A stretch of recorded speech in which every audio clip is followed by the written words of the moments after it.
Sa ibang balita, kung noong nakaraang buwan, bawas singil, ngayong Pebrero dagdag singil naman ang sumalubong sa mga customer ng Meralco.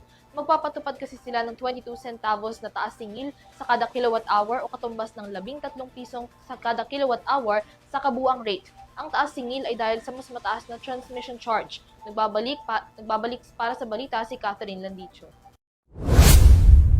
Matapos ang magkasunod na bawas singil sa kuryente nitong nakaraang buwan, magkakaroon naman ng mas mataas na transmission charge na magdudulot ng dagdag singil sa kuryente ngayong Pebrero. Inanunsyo yan ng Manila Electric Company o Meralco na 22 centavos kada kilowatt per hour ang maaaring maging dagdag sa singil ng kuryente ngayong buwan na abot sa 13 pesos and 17 centavos kada kilowatt per hour ang kabuuang rate para sa isang household family.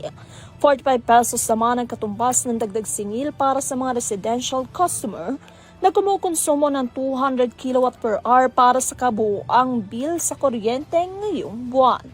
Dahil umano dito ay mas mataas na transmission charge ang dahilan ng pangunahing dagdag singil sa kuryente ngayong Pebrero. Bunsod din daw ito ng mas mataas na ancillary service charge mula sa reserve market na binabayaran ng National Grid Corporations of the Philippines o NGCP.